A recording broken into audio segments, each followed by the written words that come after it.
안녕하세요. 저는 서울에 살고 있는 30대 후반 여성입니다. 저는 22살, 이른 나이에 남편과 결혼했어요. 저희 부부는 동갑내기 꼬꼬마 부부였죠. 너무 좋아 무턱대고 결혼까지 했어요. 양가 집안에서도 큰 반대는 없었고요. 오히려 어린 나이에 가정을 이루다 보니 지금에 와선 장점도 많았어요. 하지만 단점은 치명적이었죠. 모든 부분에서 서툴렀고, 그래서 시모에게 더 많이 휘둘렸어요.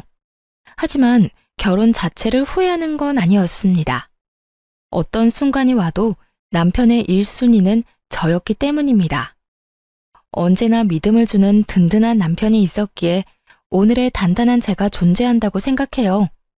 그럼에도 불구하고 결혼은 현실이라고 그 모든 순간이 마냥 좋기만 했던 건 아니었습니다.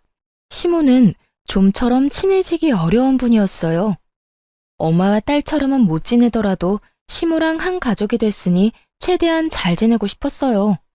그래서 저는 살가운 성격이 아닌데도 시모와 친하게 지내고 싶어서 갖은 노력을 많이 했어요. 시모는 예쁘게 봐줄 법도 한데 그런 제 노력에도 매사에 냉정하고 퉁명스럽기 그지없더라고요. 그렇다고 시모를 원망하거나 미워하지는 않았어요. 시간이 지난 지금에서야 좀 원망스럽기는 한데 그때 어린 저는 오히려 제 자신을 탓했었거든요. 스스로 내가 좀 더 야무진 며느리면 좋았을 텐데 하고 매일 자책하고 속상해했어요.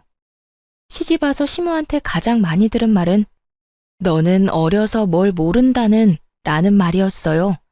초반에는 정말 생활력 가지고도 엄청 구박받았죠. 시모는 제가 친해지려고 노력하면 할수록 벽을 두는 스타일이었어요. 제가 매년 생일 때마다 직접 끓인 미역국과 갖은 음식들을 차려줘도 시큰둥했죠. 그렇게 10년 넘는 생활을 함께 지내다 보니 웬만해서는 저도 상처받지 않았어요. 시모에게 고맙다는 그 말 한마디 듣는 데에 저는 10년이나 걸렸죠. 그래서인지 그냥 시모는 원래 저렇게 시니컬한 사람이구나 적응해버렸어요. 시모가 좀 서운하게 대해도 나한테만 무뚝뚝한 사람이 아니니까 하며 잘 넘길 수 있었고요.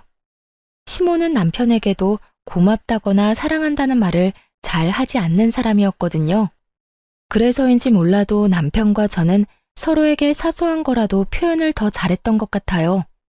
서로에게 부족한 결핍 같은 걸 굳이 말하지 않아도 느끼고 있었으니까요.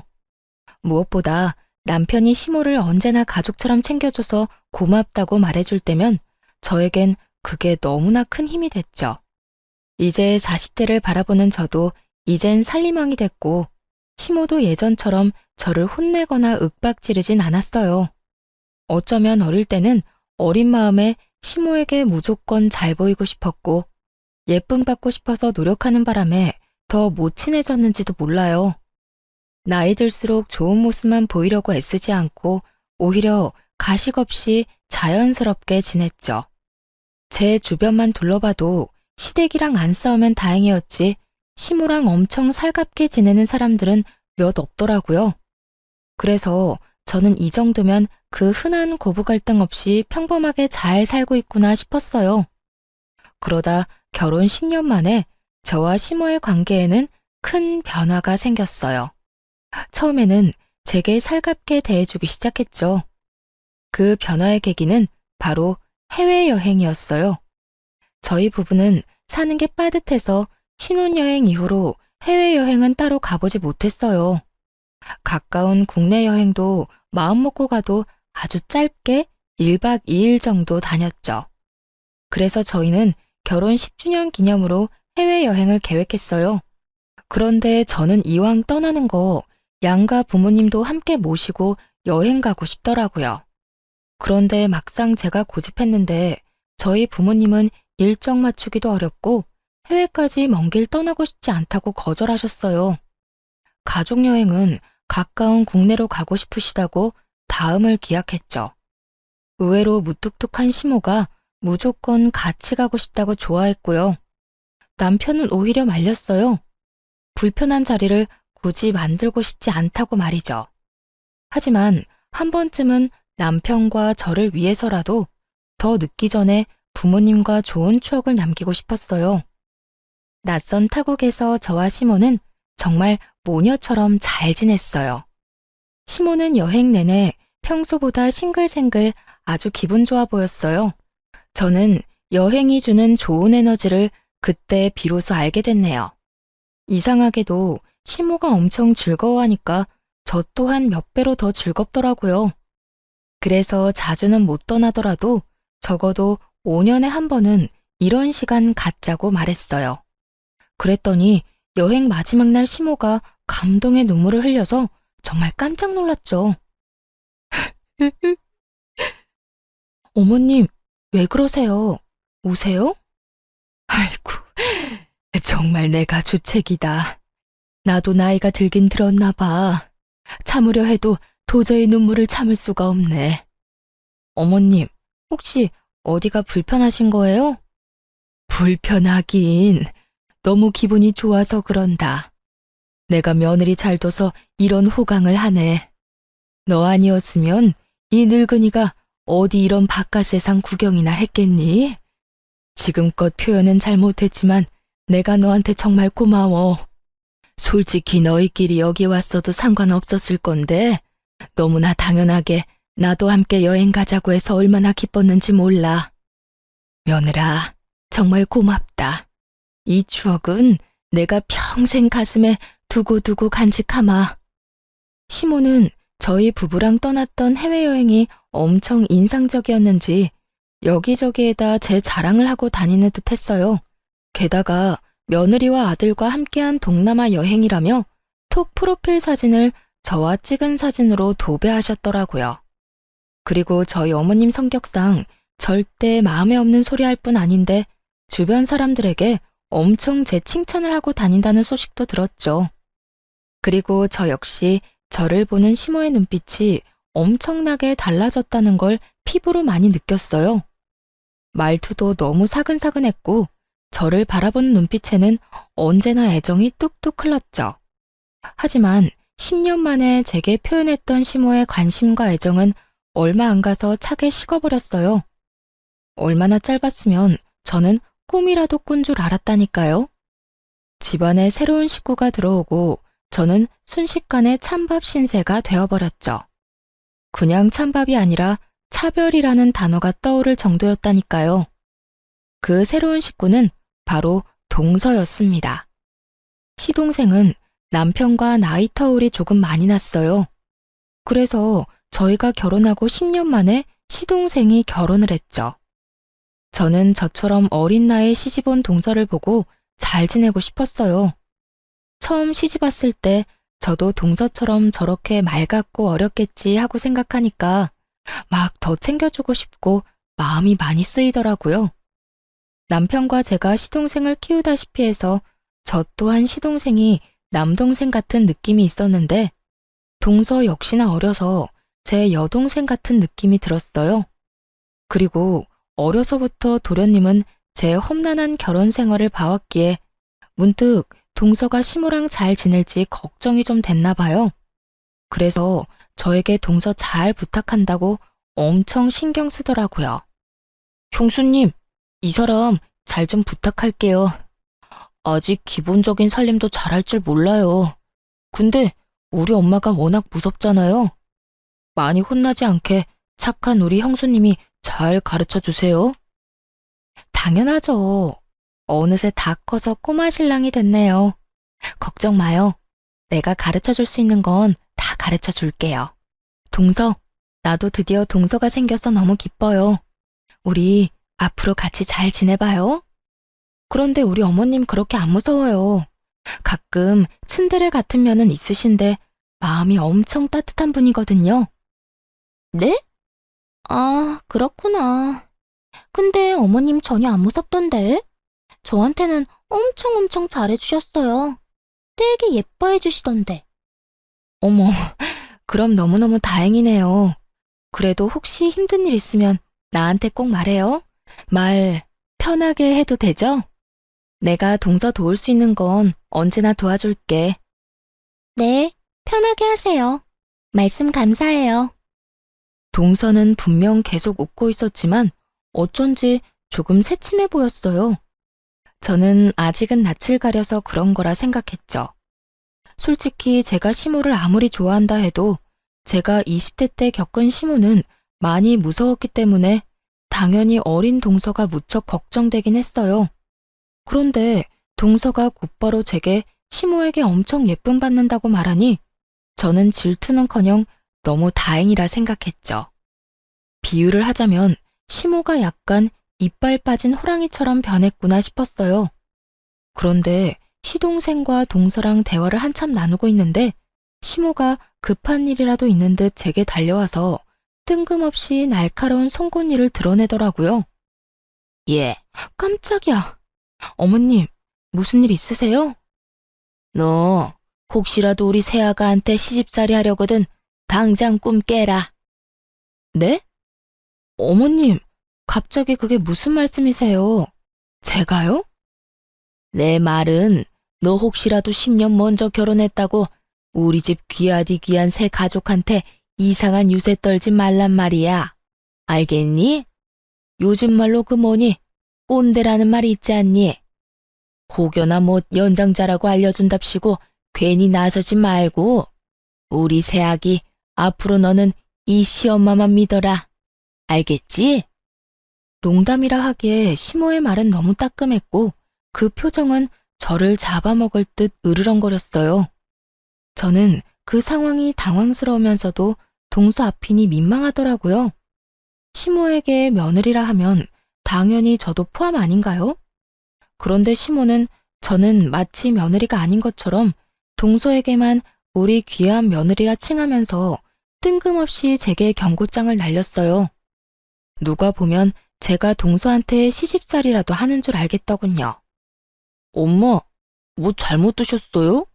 갑자기 흥분해서 왜 그래? 우리 형수님이 그럴 사람이야?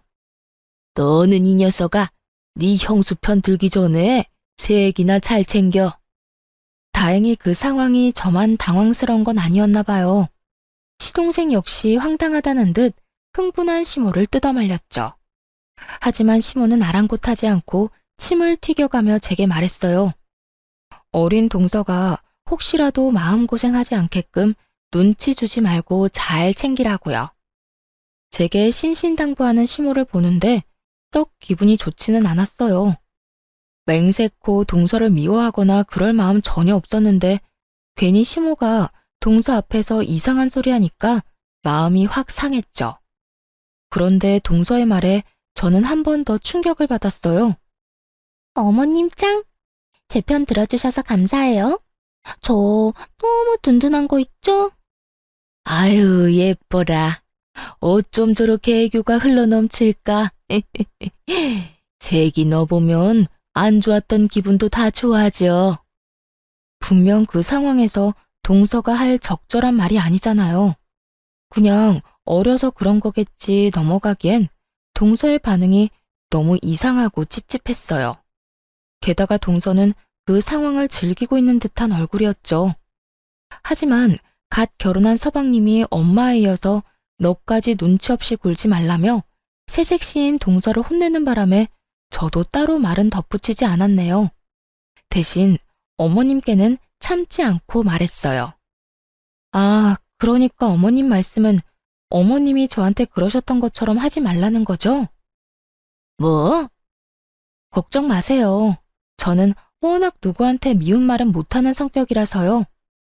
시모는 제 말 듣고 입을 꾹 다물더라고요. 얼굴 보니까 본인이 어떻게 행동했었는지 머릿속으로 막 떠올리는 듯 했어요. 동서는 둘째치고 갑자기 제가 시모한테 왜 미운 털이 박힌 건지 집에 가서 나름대로 그 상황을 분석해 보려 했어요. 분명 여행 후에 사이가 좋아졌다고 생각했는데 갑자기 저에게 적대적인 시모를 보면서 제가 모르는 어떤 이유가 있을지 모르겠다 싶었죠. 저도 모르게 무슨 실수를 한 건 아닐까 생각했는데 아무리 생각해도 이유를 찾을 수 없었어요. 그래서 한동안 시댁에 발길 딱 끊었어요. 그게 제가 유일하게 할 수 있는 표현이었죠. 10년 동안 시모에게 아무리 혼나도 시댁에 안 가겠다는 말은 해본 적 없는 저였거든요. 남편에게 시댁에 혼자 다녀오라고 하니까 아니나 다를까 저희 남편 엄청 놀라더군요. 당신 혹시 엄마랑 무슨 일 있어? 그게 아니야. 별일 없었어. 나 좀 피곤해서.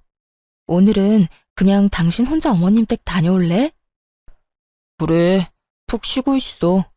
그 대신 무슨 일 있으면 나한테 꼭 말하기다. 응, 알겠어. 남편이 무슨 일 있냐고 묻는데 딱히 꼬집어서 말할 게 없더라고요. 아니, 어머님이 나를 갑자기 이유 없이 미워하는 것 같고, 새로운 동서는 나를 별로 안 좋아하는 것 같다고 말하기엔 너무 유치하고, 제 주장을 뒷받침할 만한 것도 없잖아요. 그래서 답답하지만 아무런 말도 못하고 그냥 넘어갔어요. 저희 남편은 눈치가 빨라서 혹시 나중에라도 무슨 일이 있으면 마음에 담아두지 말고 꼭 얘기하라고 신신당부했죠. 저는 정말 그게 제 자격지심이거나 오해라면 시간이 해결해주겠지 생각했어요. 조금 시간이 지나고 저는 제 마음이 괜찮아졌을 때 시댁에 갔어요. 시모와 동서는 제게 나쁜 의도가 없었는데 제가 그날 좀 많이 예민했던 걸 수도 있는 거니까요. 하지만 그동안 제가 혼자 생각한 게 저의 확대 해석이 아니라는 걸 시댁 가서 확실히 알았네요. 시모와 동서는 이제 대놓고 저를 배제하더군요. 둘은 저를 두고 눈길 한번 말 한마디 안 걸었어요. 그러고 둘이서 주말에 같이 쇼핑 가자, 데이트하자는 둥 둘만 하는 이야기만 계속했죠. 애초에 낄 생각도 없었지만 너무 티나게 저를 무시하는 덕분에 저는 그 자리에 없는 투명인간이라도 된 듯 했습니다. 어머님, 이번 주에 또 백화점 갈까요? 엄청 맛있는 디저트 집이 새로 오픈했대요. 그래? 네가 가고 싶으면 내가 같이 가야지. 역시 어머님 최고. 그럼 저번에 먹었던 솥밥 먼저 먹고 그 다음에는 후식으로 디저트 먹으러 갈까요? 아무렴. 우리 아가 너 하고 싶은 대로 다 해라. 난 네가 좋으면 다 좋아. 요즘 너 때문에 내가 웃는다. 내 친구들이 다 부러워해. 며느리랑 친한 친구처럼 잘 지낸다고 말이야. 진짜요? 저도 친구들이 다 부러워하는걸요? 어머님 같은 시어머니 세상 어디에도 없대요. 아이고, 참 말도 예쁘게 하지. 오랜만에 얼굴 본 저에게는 너 왔냐고 대충 말하더니 동서에게만 대놓고 친근함을 표시했어요. 저는 그냥 생각에 잠겨서 묵묵히 설거지만 했습니다. 설거지만 하고 금방 나가야지 생각했어요. 사실 설거지도 내팽개치고 집에 갔으면 됐는데 세월과 습관이 참 무섭더라고요. 저도 모르게 습관처럼 아무 생각 없이 고무장갑을 꼈거든요. 내가 딸이 없어서 그동안 외로웠어. 아들 둘만 있으니까 얼마나 삭막했는지 몰라. 이제 수연이가 내 딸 되어주는 거다. 저를 옆에 두고 대놓고 동서에게만 딸 어쩌고 하는데 솔직히 저도 사람인지라 너무 서럽더라고요. 제가 동서 나이 때 시모랑 친하게 지내려고 노력하면 땡 하고 찬바람 불었던 시모였으니까요. 그리고 얼마 전까지는 저한테 딸 어쩌고 했던 시모라서 그 심경의 변화가 궁금했어요. 그래서 저는 설거지를 급하게 끝내고 어머님 옆에 일부러 앉았어요. 이후로 시댁에 다시 안 온다고 해도 쌓인 서러움은 다 토해내고 싶었죠. 어머님, 저 조금 서운하라고 해요. 저는요? 저도 좀 껴주세요. 정말 10년 동안 저는 아무런 힘이 안 됐어요. 저번에 여행 다녀와서는 저보고 딸 같은 며느리라고 하셨었잖아요.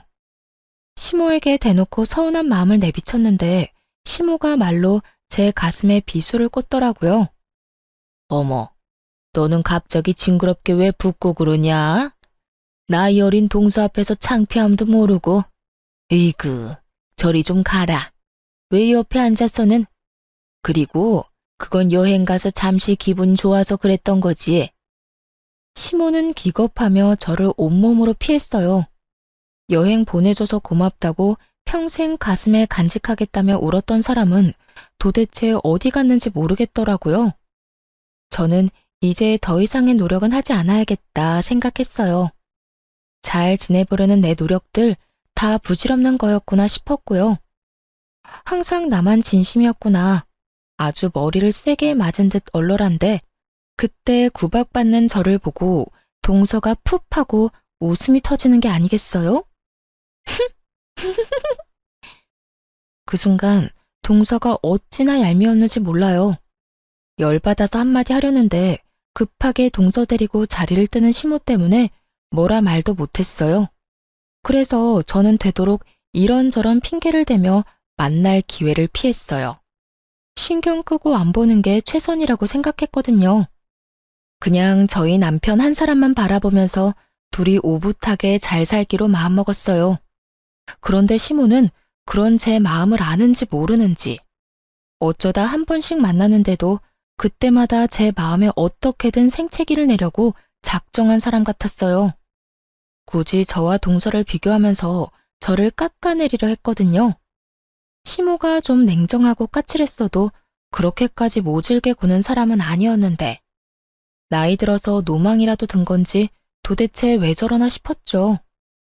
시부 제사를 지내러 간 날 저는 분통을 터뜨리고야 말았어요. 실은 저 말고 남편이 먼저 시모의 차별에 터졌네요. 아버님 제사라서 저희 부부 나름 최대한 일찍 온 거였는데 시모는 동서랑 거의 다 했다며 투덜거렸어요. 남편은 10년 동안 제가 다 했는데 고작 오늘 한 번으로 너무 그러지 말라고 시모에게 말했죠. 그래서 좀 잠잠해지나 했더니 아니나 다를까 시모는 가만히 있지 않았어요. 우리 장남이 어린 나이에 공무원 합격한 건 정말 잘된 일이야.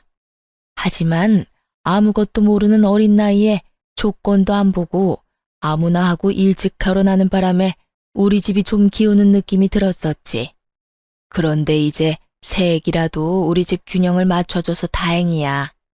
역시 집안에 며느리가 잘 들어와야 하는 법이야. 나는 우리 새아가 덕에 요즘 살맛이 난다.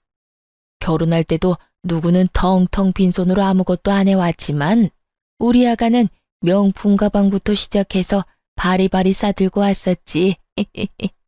시모는 모두가 있는 자리에서 이런 말을 얼굴색 하나 바뀌지 않고 했어요. 시동생이 없었던 터라 동서도 대놓고 그러는 시모에게 좀 놀랐는지 저와 제 남편 눈치를 봤어요. 남편은 처음 보는 시모의 날것인 모습에 꽤나 당황한 듯 했죠. 하지만 제가 아무런 반응을 안 하니까 남편은 금방 이 상황이 처음이 아니란 걸 눈치챈 듯 했어요. 엄마, 지금 이 사람도 있는데 무슨 말씀을 그렇게 하세요? 그건 엄마 아들인 나도 모욕 주는 말이에요. 내가 뭘? 넌 어디 밥상머리에서 엄마한테 큰 소리냐? 아니 어디 내가 틀린 말 했냐? 그렇잖아. 네가 훨씬 아깝잖아. 다 쓰러져가는 식당이나 하는 옆에 내 여식 말고 우리 새애기처럼 든든한 부모 밑에서 넉넉하게 자란 애 만났으면 너도 팔자 진작 폈겠지. 엄마, 그때 당시 나는 뭐 볼 거 있었다고 그렇게 말씀하세요.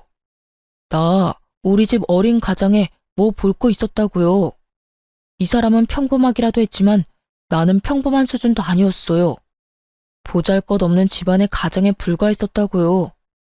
넌 이 녀석아 나란 일하는 공무원이잖아. 어딜 감히 너랑 쟤를 비교해? 제발요. 그놈의 공무원 타령 좀 그만하실 수 없으세요?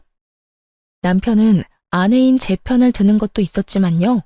본인 스스로가 시모에게 제일 듣기 힘들어하는 말이 바로 공무원인 내 아들이 최고다 라는 말이었어요. 남편에게는 그럴 만한 사정이 있었거든요. 뭐? 근데 이놈이 오늘따라 왜 이렇게 날카로워? 공무원 합격하기가 어디 쉽냐? 두고 봐. 난 내 무덤까지 가서 그 얘기할 거다. 그렇게 자랑스러운 일을 왜 입막음 하니? 너 설마 결혼한 지 이렇게 오래됐는데 아직 네 부인한테 잡혀 사는 거야? 예, 네가 말해봐라. 네가 네 서방 잡는 거야? 왜 내가 내 아들 칭찬도 마음대로 못하니? 어머님, 저한테 묻지 마세요. 어머님 아들이니까 아들 마음 저보다 잘 아실 거잖아요. 근데 이게? 엄마, 진짜 왜 이러세요? 내가 만약 이 사람한테 잡혀 살았으면 그때 엄마 모시고 다 같이 해외여행이나 갔다 왔겠어요? 그때 여행도 다 이 사람이 저랑 엄마 생각해서 준비했는데 왜 그런 맘들은 모른 척 하시고 이 사람한테 계속 모진 말만 내뱉으세요? 도대체 왜 그러시냐고요? 어머머, 정말 여행 한번 갔다 온 거 가지고 엄청 우려먹는구나. 넌 신랑 앞세워서 이사달 만드니까 좋아? 그깟 해외여행 딱 한 번 가지고 말이야. 엄마, 정말 마지막으로 말씀드리는데 더 이상 후회할 행동하지 마세요. 내가 쟤한테 뭐가 아쉬워서 후회를 해? 참나. 저 사람한테 막대하는 거 저 더 이상 못 참아요. 아무리 엄마라 해도요. 대화가 안 통하는 시모의 남편은 감정을 주체하지 못해서 먼저 가보겠다며 뛰쳐나갔어요. 사실 남편이 제 팔목 잡고 나가려는데 제가 침착하게 할 말이 있다고 남편 먼저 보내고 남았어요. 저도 저지만 이제 남편의 상황을 말해줄 때가 됐다고 생각했거든요. 원래는 남편과 제사 다 끝나고 시모에게 함께 비밀을 밝히기로 했었는데 흥분한 남편은 침착하게 말 못할 것 같아서 제가 혼자 남았어요. 저는 이제는 진실을 알려주고 저와 남편을 지키기로 마음먹었어요. 남편과 저만 아는 비밀이 있었거든요. 제가 그동안 쌓인 말 다 내뱉고 드디어 비밀을 밝히려는데 뒷목 잡고 있는 시모 대신에 동서가 또 눈치 없이 끼어들었죠. 생각해보면 그날 만약 자리에 서방님이라도 있었으면 동서는 그렇게까지 싸가지 없게 끼어들진 못했을 것 같아요. 시동생은 그날 출장 다녀와서 밤늦게 오기로 했었거든요. 형님, 미치셨나봐요, 드디어. 어머님 괜찮으세요? 이제 제가 있으니까 걱정 마세요. 제가 보기엔 어머님 잘못 하나도 없는걸요? 아니, 형님, 이렇게 중간에서 모자 사이를 이간질하면 어떡해요? 아주버님은 10년이나 같이 살았는데 형님 본 모습을 아직도 모르시나 봐요. 아이고, 우리 새끼 말 잘한다. 시모는 나서서 자기 편드는 동서를 두둔했어요. 동서는 저번 일로 제게 앙심을 품었는지 아주 눈에 도끼가 피어오르더라고요. 저는 그래서 이번에야말로 동서에게도 따끔하게 제대로 경고해둬야겠다 싶었어요. 그때는 제가 너무 순한 맛으로 굴었으니까요. 동서야말로 뭐 하는 거야, 지금? 네? 제가 뭘요? 내가 이간질을 언제 뭘 어떻게 했는데? 내가 납득할 수 있게 내가 이간질한 거 당장 다 말해봐. 그렇잖아요. 어머님이 저 예뻐하니까 질투하고 괜히 남편 앞세워서 어머님 곤란하게 만든 거 아니에요? 말 함부로 하지 마, 동서. 내가 질투했다고? 난 어머님이 나한테 독박으로 일 시키고 구박해도 동서 탓한 적 없어. 오히려 매번 이런 식으로 중간에서 이간질하는 건 동서 쪽 아니야? 아무것도 모르는 척 해맑은 척 하지만 누구보다 다투는 상황 즐기고 있는 것 같아. 매번 묘하게 웃고 있잖아. 아까도 말야. 어머님이 나 무안 주실 때 입꼬리 올라가더라. 동서는 지금 그런 상황들이 웃겨? 소름 끼치니까 제발 그 표정이라도 숨겨주라. 만약 나였더라면 적어도 내가 끼어있는 입장이었다면 말이야. 화해를 도모하려고 노력은 못하더라도 이렇게 이간질은 안 했을 거야. 형님, 제가 언제 웃었다고 그래요? 제가 시원하게 일침 날리자 동서는 전곡을 찔린 것처럼 어버버거리더군요. 그도 그럴 것이 제가 맞는 말만 하니까 꽤나 당황했나 봐요. 동서는 자기가 언제 웃었냐며 목소리가 쥐구멍 들어갈 만큼 작아지더라고요. 그래서 저는 활용점정으로 그들에게 제대로 된 이간질이란 걸 알려주기로 마음먹었어요. 설마 내가 저번에 동서 편 안 들어줬다고 이러는 건 아니지? 어머님, 동서가 그러더군요. 세상에 딸 같은 며느리는 없다고요. 며느리는 며느리래요. 그러니까 어머님도 동서 좀 쉬게 주말에 전화 좀 그만하세요. 오죽했으면 사이 좋지도 않은 저한테 힘들다고 하소연했겠어요? 그게... 어머님, 그런 거 아니에요. 아니, 형님, 그걸 지금 여기서 왜 말해요? 그게 정말이냐? 아니, 언제는 네가 먼저 주말마다 보자며. 어머님, 그게 아니라요. 아니, 저도 제 시간이라는 게 있잖아요. 너무 자주 연락 주시니까. 기가 막혀서 그래서 겨우 네 형님한테 내 뒷담화 했냐? 저는 동서에게 더 이상 까불지 말라는 눈빛을 쏘아주고 시모에게도 인사도 없이 시댁을 나왔어요. 흥분한 나머지 결국 남편의 이야기는 꺼내지도 못하고 나와버렸죠. 남편이 말하지 못했던 속사정을 여러분께 지금부터 알려드릴게요. 남편은 늘 저와 친정 부모님께 받기만 했다며 미안해했어요. 그런데 시모는 대놓고 제게 모질게 구니까 죄스러워했죠. 남편이 저를 사랑하기도 하지만 그러는 데에는 커다란 이유가 있었어요. 저는 평범한 가정에서 자랐어요. 부모님께서는 오랫동안 한자리에서 식당하는 자영업자이셨죠. 남편과 저는 연애하다가 이른 나이에 사랑만 보고 결혼했어요. 준비 없이 한 결혼이라 저와 남편은 당시에 가진 게 정말 없었죠. 두 몸뚱이와 달마다 받는 각자의 월급이 재산의 전부였어요. 저희는 사회초년생들이었기에 정말 밑바닥부터 시작했죠. 심지어 남편은 시댁의 장남이자 가장이었으니까 더 힘들어했어요. 그럴 때마다 친정에서 크게는 못 도와줘도 항상 살림에 보태라고 가게 식재료 나눠주시고 했어요. 시모는 예단도 제대로 안 해온 집안이라고 저희 집을 비난했지만 남편은 저희 숨통 트이게 해준 게 저희 친정 부모님이라고 생각하고 있었죠. 사실 남편은 시댁 가족들 몰래 공무원을 그만두고 저희 친정 부모님이랑 같이 일하고 있는 상태였어요.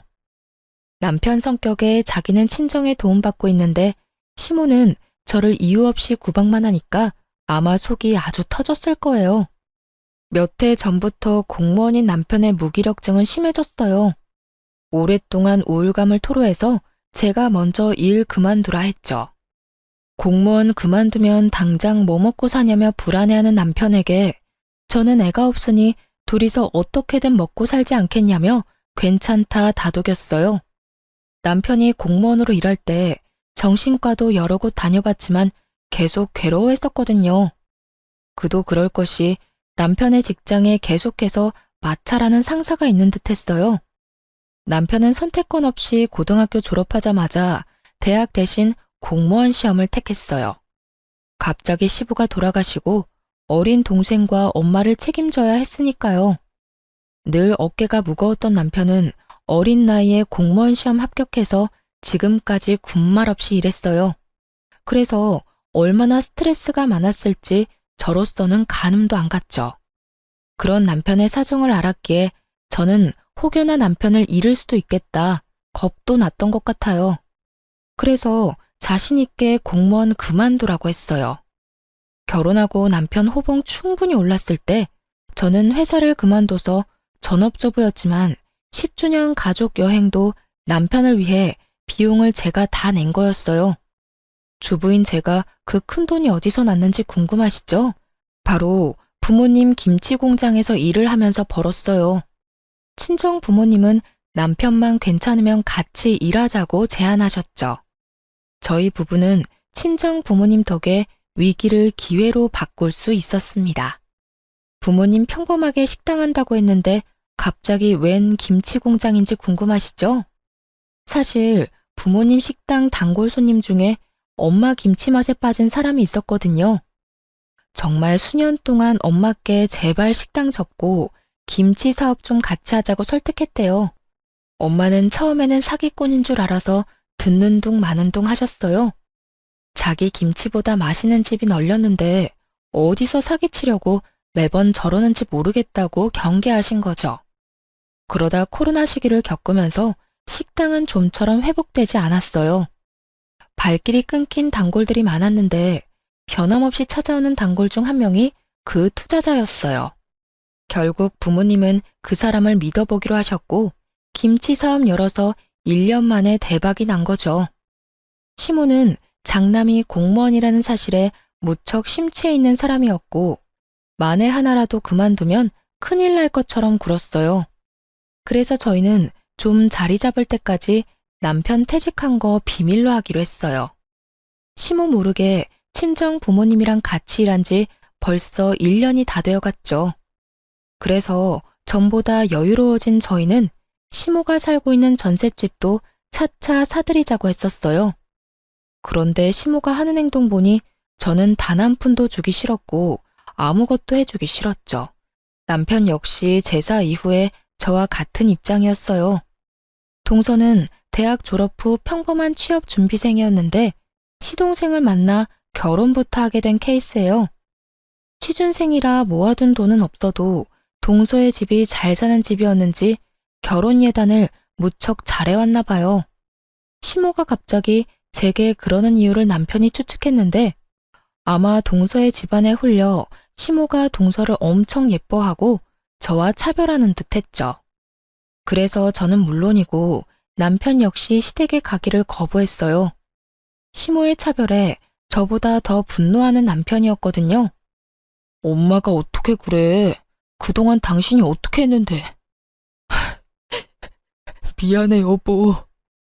솔직히 여보, 나 가식적으로 괜찮다는 말은 못하겠어. 그런데 그렇다고 이게 당신이 미안해할 일은 절대 아니야. 어머님이 나한테 상처 줬는데 당신이 왜 미안해해? 그리고 엄청 못된 남편이었으면 구박받아도 무조건 시댁 가라고 했을 텐데 당신은 나한테 단 한 번도 그런 적 없잖아. 오, 당신 다시는 우리 엄마 집 안 가도 돼. 나 앞으로 엄마 얼굴 안 보고 살아도 된다고. 솔직히 나도 엄마 얼굴 보기 싫은데 당신은 오죽하겠어? 엄마가 당신한테 그러는 건 나한테 그러는 거랑 똑같아. 그랬더니 시모는 아들 통 얼굴 못 봐서 아쉬웠는지 제게 연락을 취하더군요. 혹시 우리 장남한테 무슨 일이 있냐? 동네 전화도 안 받고 얼굴 안 본 지도 오래됐고. 아니 너라도 나서서 나한테 연락해서 내 아들 소식 전해주고 해야지. 이건 뭐 며느리인지 남인지 모르겠구나. 어머님이 먼저 저한테 남보다 못하게 대하셨으니까요. 어떻게 그때 그런 일 있었는데 사과 한마디 없이 아무 일 없었다는 듣고세요? 어머님이 저를 대놓고 미워하는데 남편 마음은 괜찮겠어요? 저 이제 어머님 전화 와도 안 받을 거예요. 이만 끊겠습니다. 제가 퉁명스럽게 전화를 받자 갑자기 수화기 너머로 동서 목소리가 들렸어요. 벌써 둘이서 화해했는지 또 같이 있는 모양이더군요. 시모 대신 제 전화를 받겠다고 나서더라고요. 형님, 제가 듣다 참을 수 없어서 말해요. 어머님한테 왜 이렇게 건방지세요? 뭐라고? 지금 동서가 끼어들 일이 아니야. 어디 감히 전화를 바꿔봤니? 너 정말 개념도 예의도 아주 밥 말아먹은 애구나. 말 함부로 하지 말죠. 제가 어머님 딸이나 마찬가지라서 직접 나서는 거예요. 그리고 솔직히 결혼한 지 10년이 넘었는데 형님 아직도 애가 없는 것도 너무 이상해요. 사실대로 말해봐요. 무슨 문제 있죠? 혹시 그때 말하려던 비밀이 임신 관련 비밀 아니에요? 아니, 진작 손주라도 안겨드렸어야지 어머님이 예뻐하죠. 예뻐할 일을 했으면 어머님이 이러셨을까요? 너 단단히 미쳤구나. 그래, 맞다. 예뻐할 구석이 없어, 쟤는. 얘, 너 병원은 가봤니? 미친 건 너야. 어디 우리 장남대를 끊으려고 해? 동서와 시모는 한 전화기에 대고 동시에 저를 공격했어요. 임신 이야기는 여자라면 누구에게나 예민한 주제인데 그렇게 함부로 얘기하는 동서를 보고 일반적인 사람은 아니구나 싶었죠. 저는 너무 기가 막혀서 전화를 확 끊어버렸습니다. 녹음 잘 되어 있길래 당연히 서방님한테 녹음본 보냈어요. 아무리 그래도 한참 윗사람인 제게 어머니 앞세워서 이러면 안 된다고요. 그래도 시동생은 정상이라서 제게 정말 미안하다고 사죄하더군요. 와이프 단돌이 잘하겠다면서요. 저는 그냥 더 이상 스트레스 받기도 싫어서 전화번호 바꾸고 거기까지만 하려고 했어요. 남편 공무원 그만뒀고 부모님 사업 잘 풀렸고 지금에서야 남편이 어디에 일하는지는 아예 말도 안 꺼내려고 했고요. 서러웠지만 그동안 애 못 낳는 며느리라 생각했던 시모아는 다신 안 보면 그만이라고 생각했죠. 그런데 시동생이 남편에게 말해서 남편도 알게 되었어요. 남편은 울분을 토하며 당장 시댁에 가자며 저를 데리고 갔어요. 동서와 시모에게 꼭 사과를 듣고야 말겠다고요. 그러면서 집에 있는 통장 다 챙기는 남편 보고 의아하긴 했어요. 하지만 저도 참았던 서러움이 다 터져버려서 우느라 통장 챙기는 남편에게 뭐 하냐고 물어보지도 못했어요. 시댁에 도착하니 시모는 역시나 반기지 않았고 남편이 미리 불렀는지 시동생과 동서가 와 있었어요. 시동생 부부는 이미 싸웠는지 둘 다 표정이 안 좋더라고요. 어머님, 저희 왔어요. 정말 마지막이라 생각하고 어머님이라 불러봤네요. 그런데 역시나 시모 인사도 안 받고 휙 고개를 돌리더라고요. 동서 역시 믿는 구석이 있으니 저나 남편에게 인사도 안 했고요. 모든 게 불편해 보이는 시동생만 저와 남편에게 아는 체를 했어요. 그래서 저는 이제는 당하고 싶지 않아서 세게 나갔어요. 동서는 이제 인사도 안 하기로 한 거야? 아직은 한 가족이잖아. 윗사람한테 똑바로 하자. 꼰대같이 왜 저래 진짜? 제가 왜요? 반가운 사람한테 인사하는 거라 배워서요. 부모님이 동서를 한참 잘못 가르치셨네. 뭐라고요? 너 왜 그래 진짜? 자기는 걱정 마. 어머님이 내 맘대로 하고 싶은 대로 해도 된다 했거든? 그리고 왜 자꾸 내 편 안 들고 저 여자 편만 들어? 너 누구 남편인데? 진짜 미쳤어? 시동생은 막 나가는 동서 앞에서 무척 당황해했고 시모는 아니나 다를까 그런 동서를 두둔했어요. 그래, 내가 세기한테 그래도 된다고 허락했다. 그 긴 세월 애도 안 낳았으면서 너는 도대체 뭘 믿고 어디서 유세냐? 네가 그동안 내 아들 나란 일할 때 한 게 뭐냐? 집에서 밥만 축내고 말이야. 우리 가문의 대를 이을 사람은 우리 새애기뿐이야. 너는 가망이 없잖니? 남편은 시모의 막말에도 동서의 시건방짐에도 전처럼 흥분하지 않았어요. 저도 피가 차게 식었지만 남편이 손을 잡길래 더 이상 나서지 않고 가만히 있었어요. 엄마, 고정하시고 제가 괜히 드릴 말씀이 있어서 왔어요. 엄마 전셋집 말이에요. 이제 그 집 살 수 있어요. 남편은 갑자기 집에서 챙겨온 통장들을 내밀었고 시모는 통장에 찍힌 큰 액수를 보고 깜짝 놀랐어요. 뭐, 정말이냐? 아이고, 역시 엄마 생각하는 건 우리 장남밖에 없다. 그럼 드디어 전세 생활 청산하고 내 집이 생기는 거야? 그런데 이게 금액이 많냐? 아니 공무원 월급으로 가능한 액수가 아닌데 장남 너 이 돈 다 어디서 난 거냐? 너 복권이라도 당첨된 거야? 응? 그런데 같이 통장 들여다보고 놀라던 동서가 이상하게 점점 표정이 안 좋아지더라고요. 어머님, 그런데 저한테 이 집 자가라고 하지 않으셨어요? 저는 지금까지 그렇게 알고 있었는데 저희 엄마 아빠도 그렇게 알고 계셔서 그동안 제 결혼에 돈 많이 쓴 거예요. 이 집 저한테 물려주신다고 하셨잖아요. 아니, 곧 된다는 거였지, 아가. 걱정 마라. 너도 이 통장 액수 좀 봐라. 곧 내 말대로 그렇게 되겠지? 그래도 아직은 아닌 거잖아요. 자기야, 진짜 여기 전셋집이야? 엄마, 그런 거짓말을 왜 하셨어요? 그리고 여기가 엄마 집이라 했어도 당신이 뭐 했다고 받아. 그랬으면 받았어도 고생한 형수님이 받는 게 맞지. 시모의 거짓말에 노란한 동서는 서방님과 투닥거렸어요. 그때 남편은 조용히 좀 하라며 하던 말을 이어나갔죠. 네, 저 복권 당첨됐어요. 다들 말을 잊지 못하고 눈이 땡그레졌어요. 저 또한 남편에게 무슨 말이냐며 툭툭 쳤죠. 그런데 남편의 이어지는 말에 저는 살짝 감동했어요. 다름 아니라 이 사람이 1등 복권이더라고요. 이 사람 덕분에 나 공무원 그만두고 여기까지 왔어요. 뭐? 공무원을 왜 그만둬? 더인연, 넌 이미 알고 있었지? 설마 저번에 말하려고 했던 비밀이 공무원 그만뒀다는 거야? 네, 맞아요. 이 사람 공무원 일 제가 그만두라고 했어요. 그런데 이게 미쳤나? 시모가 제 뺨을 올려붙이려는 순간 남편이 온몸으로 막았어요. 그제서야 남편은 할 말 다 해서 미련 없다는 듯 시모에게 대들었죠. 제발 그만하세요, 제발. 이제 엄마 아들이 돈은 넉넉하게 있어도 엄마한테 절대 못 써요. 왜냐고요? 이 돈 전부 이 사람이랑 장모님 덕에 벌었거든요.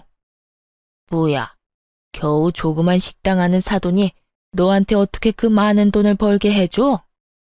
너 어디 말이 되는 소리를 해라. 가만 보니 내가 새애기만 예뻐하니까 너 네 부인도 예뻐해달라고 지금 거짓부렁으로 감싸는 거야? 으이그, 지금 당장 이혼해도 시원찮다. 어디 감히 공무원 앞길을 막아? 그놈의 공무원 일하다가 엄마 아들 정신병 걸려서 죽을 뻔했다고요. 그걸 구해준 게 이 사람이에요. 뭘 알고 말하세요. 이어서 남편이 김치 사업이 대박난 이야기를 하니 시모는 할 말을 잃고 입을 떡 벌리곤 한참을 멍하니 있었어요. 밑바닥 내리찍던 남편 멱살 끌고 올려서 여기까지 성공시켰다고 하니 시모가 한순간에 꿀먹은 벙어리가 된 거죠. 이제 다 아셨죠? 엄마한테 장남해 해드릴 건 이제 없어요. 아들, 그러지 말고 내 말 좀 들어봐. 엄마가 잘못했다, 응? 예, 아가, 그동안 많이 서운했지? 내가 잠시 심술 부린 거야. 그 정도 늙은이 심술은 이해해 줄 수 있는 거지?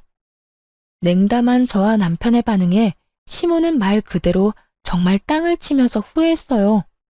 바닥에 엎드려 흐느끼며 잘못했다고 사과하더군요.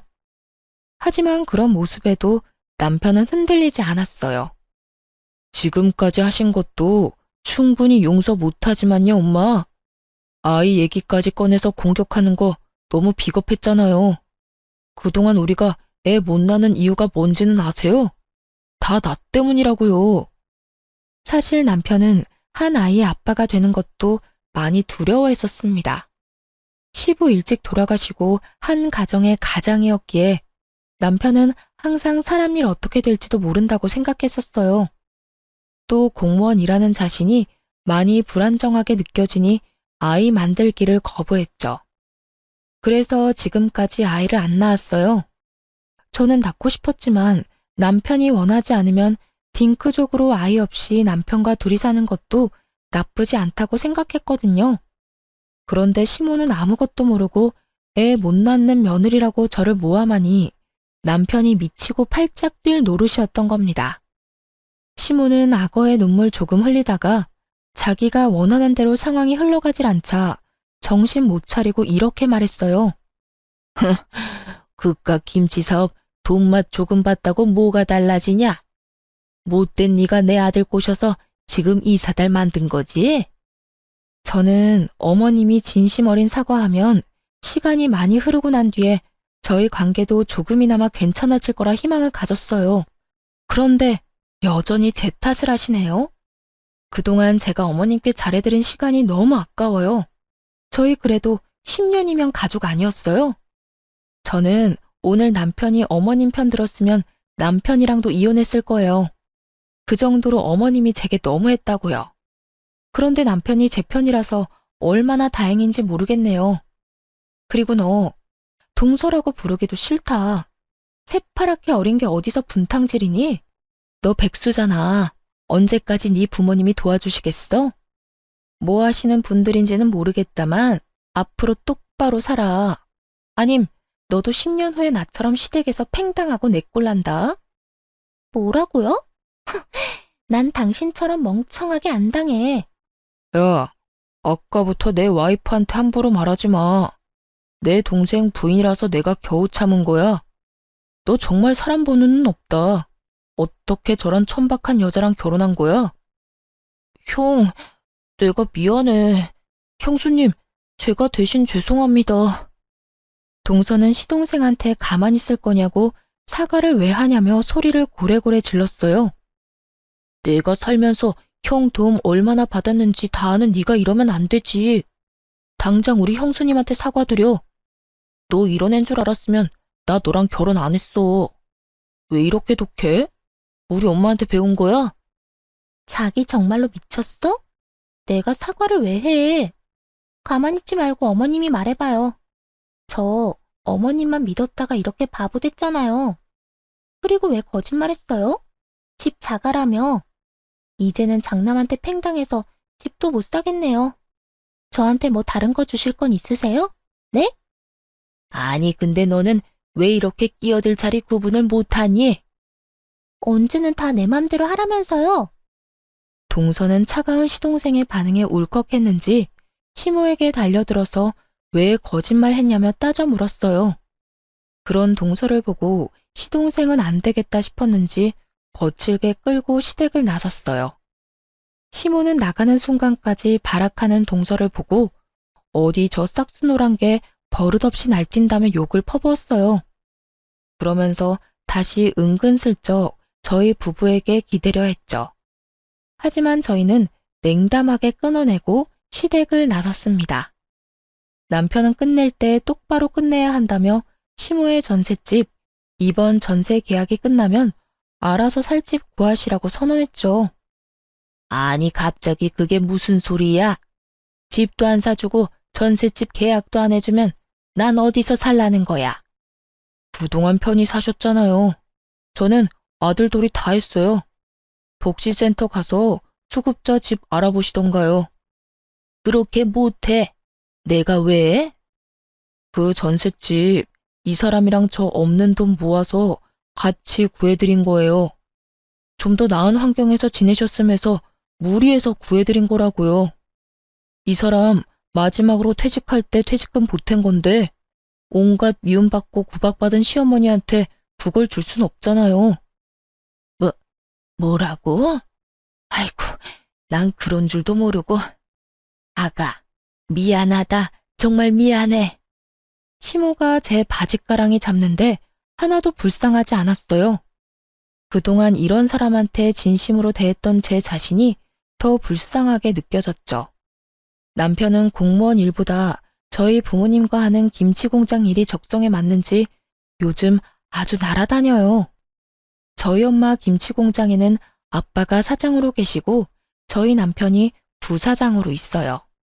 저희 가족 열심히 김치 담그고 공장 직원들과 함께 열심히 일하다 보니 해외 계약권도 생기고 규모도 더 커져서 직원 늘리고 바쁘게 살고 있습니다. 당장 돈을 소비하는 기쁨은 없지만 통장에 차곡차곡 쌓이는 재미는 느끼고 있어요.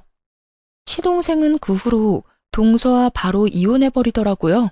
동서라는 여자는 시동생의 이혼 선언에 엄청 울면서 붙잡았대요. 알고 보니 그 여자의 집안도 없는 살림이었는데 시모집 하나 받겠다고 잘 보이려고 이것저것 무리해서 해온 모양이었나 봐요. 시동생에게 들어보니 결국 이혼했는데 나중에 시모에게 준 거 다 내놓으라고 그 여자애와 그 집안 사람들이 찾아와서 한바탕 뒤집어 놨다네요. 시모는 자기 아들 이혼남 만들었으면서 어디 나대냐고 여자의 머리채 잡았다고 합니다. 재산 쥐뿔도 없는 집안인 거 뒤늦게 알고 시모도 엄청 분노했다고 하네요. 결국 시모는 받았던 예단도 다 빼앗기고 전셋집도 없어져서 한순간에 빈털터리가 됐어요. 아쉬울 게 많은 시모는 뒤늦게 저희 남편에게 얼굴 좀 보고 지내자며 다시 예전처럼 지내고 싶다고 찾아왔어요. 저희 부부가 전화번호를 바꿨는데 시동생이 바뀐 번호도 안 가르쳐줬다면서요. 엄마, 2번 다시는 저 찾아오지 마세요.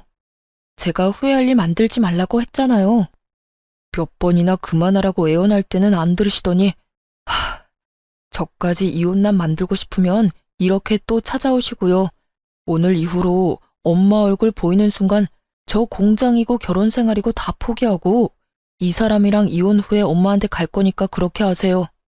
그럼 난 엄마 옆에서 아르바이트나 하면서 평생 살아야죠. 시모는 그 말에 엄청 충격받았는지 더 이상 남편에게 매달리기를 포기하고 시동생이랑 그저 조용히 살고 있습니다. 따지고 보면 제일 잘못 없는 시동생만 벌받고 있는 것 같네요. 착한 시동생은 이혼하고도 시모를 버리지 않고 모셨어요. 자기가 버리면 결국 형이 엄마를 모셔야 할 테니 자기가 모시겠다고요. 그리고 이렇게 말해줬어요. 형수, 형, 둘만 생각하고 행복하게 살아요. 엄마는 내가 알아서 할게요. 그동안 내가 두 사람한테 받은 게 있잖아요. 저와 남편은 요즘 웃음이 끊이질 않아요. 스트레스였던 것들이 다 사라져서 그런지 남편은 예전처럼 약을 먹지 않아도 잠을 잘 자요. 저는 남들보다 조금 늦은 나이지만 자연 임신까지 성공했답니다. 마음의 건강을 되찾은 남편은 더 이상 아이를 가지는 것에 대한 두려움도 없어요. 임신했다고 하니 기뻐하면서도 늦은 나이에 아이를 갖게 해서 제게 너무 미안하다고 울더군요. 요즘 부부의 문제가 아닌 걸로 고부 갈등으로 이혼하는 사람들도 많잖아요. 하지만 저는 아무리 고부 갈등이 심해도 남편이 중심을 잘 잡아준다면 그 결혼은 깨지지 않을 수 있다고 충고해주고 싶어요. 제가 직접 겪어봤으니까요. 저도 만약 저를 지탱해주는 남편이 없었다면 저희 아기를 만날 수 없었겠죠? 그럼 여러분, 제가 부디 건강히 출산할 수 있도록 축복해 주시길 바랍니다. 지금까지 제 긴 사연 함께 들어주셔서 감사합니다.